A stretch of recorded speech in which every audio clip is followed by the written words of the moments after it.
అమెరికాలో సంచలనం సృష్టించిన సెక్స్ స్కామ్ ఫైల్స్ అమెరికా అధ్యక్షుడు ట్రంప్ని మరోసారి ఇబ్బందిలోకి నెట్టాయి. జెఫ్రీ ఎప్స్టీన్కి ట్రంప్తో ఉన్న సన్నిహిత సంబంధాలు తాజాగా వెలుగు చూశాయి. ఈ వ్యవహారంపై దర్యాప్తు చేస్తున్న హౌస్ కమిటీకి అందిన ఓ ఈమెయిల్ కలకలం రేపింది. మొరగని ఆ కుక్క ట్రంప్ అన్న విషయాన్ని నువ్వు తెలుసుకోవాలని కోరుకుంటున్నా ఆమె కొన్ని గంటల పాటు అతడితో మా ఇంట్లో గడిపింది. అయితే అతడి పేరు ఎప్పుడూ ప్రస్తావనకు రాలేదు అంటూ ఎప్స్టీన్ తన స్నేహితురాలు గ్లిసెయిన్ మ్యాక్స్వెల్కి పంపిన ఈ ఈమెయిల్లో వ్యాఖ్యానించారు. దీన్ని డెమోక్రాట్స్ బయటపెట్టారు. ఎప్స్టీన్ పేరు చెప్పగానే ఉలిక్కి పడుతుంటారు అమెరికా అధ్యక్షుడు డొనాల్డ్ ట్రంప్. అగ్రరాజ్యంలో ఎప్స్టీన్ సెక్స్ స్కామ్ సృష్టిస్తున్న సంచలనం అంతా ఇంత కాదు. 1996లో ఈ సెక్స్ ట్రాఫికింగ్ వ్యవహారం వెలుగులోకి వచ్చింది. ప్రముఖ ఫైనాన్షియర్ జెఫ్రీ ఎప్స్టీన్తో పాటు అతని సన్నిహితురాలైన గిస్లీన్ మాక్స్వెల్పై కేసులు నమోదయ్యాయి. ఎప్స్టీన్ లైంగిక వేధింపుల ఆరోపణలతో మీటూ ఉద్యమ సమయంలో అరెస్టయ్యాడు. అయితే 2019లో జైల్లో అనుమానాస్పద స్థితిలో మరణించాడు. ఆయన ఆత్మహత్య చేసుకున్నాడని అంటారు. అమెరికాలో ఈ కేసు సంచలనాత్మకంగా మారింది. ఎప్స్టీన్ ఫైల్స్ అనేది ఈ స్కామ్కు సంబంధించిన కీలక పత్రాల వ్యవహారం. ఈ ఫైల్స్లో ఎప్స్టీన్ కాంటాక్ట్ లిస్ట్, ఫ్లైట్ లాగ్లు, అతనికి వ్యతిరేకంగా సేకరించిన ఆధారాలున్నాయి. కాగా ఈ కేసులో అరెస్టైన ఎప్స్టీన్ సన్నిహితురాలు గ్లిసెయిన్ మాక్స్వెల్పై అమ్మాయిలను, బాలికలను సరఫరా చేసిందన్న ఆరోపణలున్నాయి. చైల్డ్ సెక్స్ ట్రాఫికింగ్ కేసులో 2021లో ఆమెకు 20 ఏళ్ల జైలు శిక్ష పడింది. ప్రస్తుతం అమెరికాలో జైలు శిక్ష అనుభవిస్తోంది. అయితే అమెరికా అధ్యక్షుడు డొనాల్డ్ ట్రంప్తో ఎప్స్టీన్కు సంబంధాలున్నాయంటూ తరచూ వార్తలొస్తున్నాయి. వాస్తవానికి వీరిద్దరూ 1990-2000 మధ్య ఫ్లోరిడాలో వీళ్ళిద్దరూ పక్కపక్క నివాసాల్లో ఉండేవారు. గతంలో ట్రంప్ ఓ ఇంటర్వ్యూలో మాట్లాడుతూ, నాకు 15 ఏళ్ల నుంచి ఎప్స్టీన్ తెలుసు. అద్భుతమైన వ్యక్తి. అతడు కూడా నాలానే అందమైన యువతులు, బాలికలను ఇష్టపడతాడు అంటూ వ్యాఖ్యానించారు. 1980లో వీళ్ళిద్దరూ న్యూయార్క్ పామ్ బీచ్లో నిర్వహించే ఈవెంట్లలో తరచూ కలుసుకునేవారు.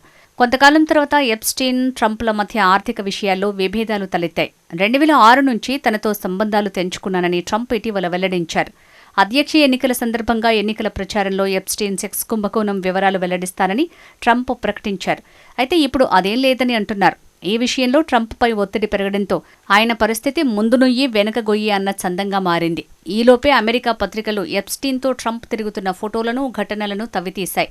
జెఫ్రీ ఎప్స్టీన్తో తనకు పెద్దగా సంబంధాలు లేవని అధ్యక్షుడు ట్రంప్ చెప్తున్న ఆధారాలు మాత్రం అందుకు భిన్నంగా వెలువడుతున్నాయి. ట్రంప్, ఎప్స్టీన్ కలిసి పాల్గొన్న పలు కార్యక్రమాల చిత్రాలు, వీడియోలను CNN వెలుగులోకి తీసుకొచ్చింది.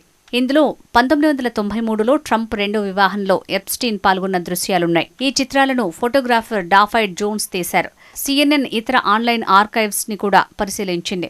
వీటిలో మరికొన్ని ఆధారాలు సేకరించింది.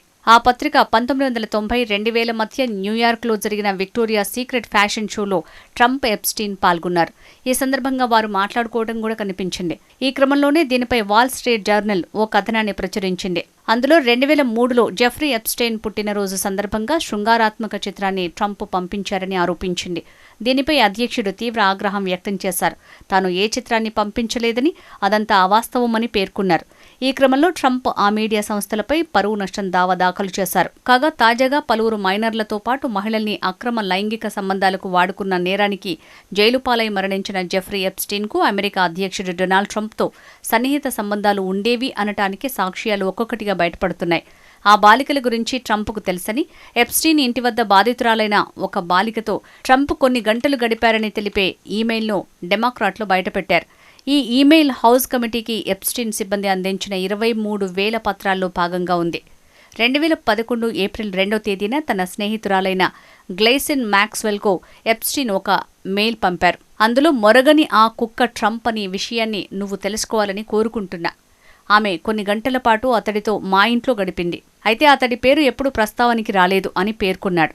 నేను అదే ఆలోచిస్తున్నా అని మ్యాక్స్వెల్ బదులిచ్చింది. ప్రస్తుతం ఆమె జైల్లో ఉంది. కాగా ఎప్స్టీన్ వ్యవహారంలో ఇప్పటిదాకా డొనాల్డ్ ట్రంప్ పాత్ర ఉన్నట్లుగాని, కనీసం అనుమానితుడిగానైనా ఆయన పేర్లు ఉన్నట్లుగాని ఏ దర్యాప్తు సంస్థ చెప్పలేదు. ఎప్స్టీన్ తొలిసారి అరెస్టు కావడానికి 2 ఏళ్ల ముందు 2000 సంవత్సరం ప్రారంభంలో తమ మధ్య విభేదాలు వచ్చాయని ట్రంప్ చెప్పారు. డెమోక్రాట్లు అధ్యక్షుణ్ణి అపఖ్యాతి పాలు చేసేలా తప్పుడు కథనాలను సృష్టించేందుకు ప్రయత్నిస్తున్నారు అంటూ భారీ సంఖ్యలో కొన్ని డాక్యుమెంట్లను రిపబ్లికన్లు విడుదల చేశారు. తాజా ఆరోపణలను వైట్ హౌస్ వర్గాలు కొట్టిపారేశాయి. వాస్తవం ఏంటంటే అధ్యక్షుడు ట్రంప్ దశాబ్దాల క్రితమే జెఫ్రీ ఎప్స్టీన్ను బయటికి పంపించేశారు.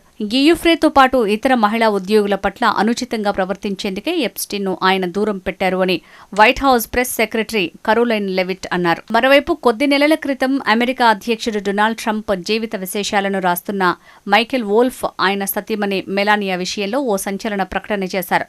మోడల్గా ఉన్న మెలానియాను ట్రంప్కు పరిచయం చేయటంలో జెఫ్రీ ఎప్స్టీన్ కీలక పాత్ర పోషించాడని పేర్కొన్నారు. 1998లో ట్రంప్కు పరిచయం అయ్యే నాటికి మెలానియా ఎప్స్టీన్ సోషల్ సర్కిల్లో ఉందని వెల్లడించారు.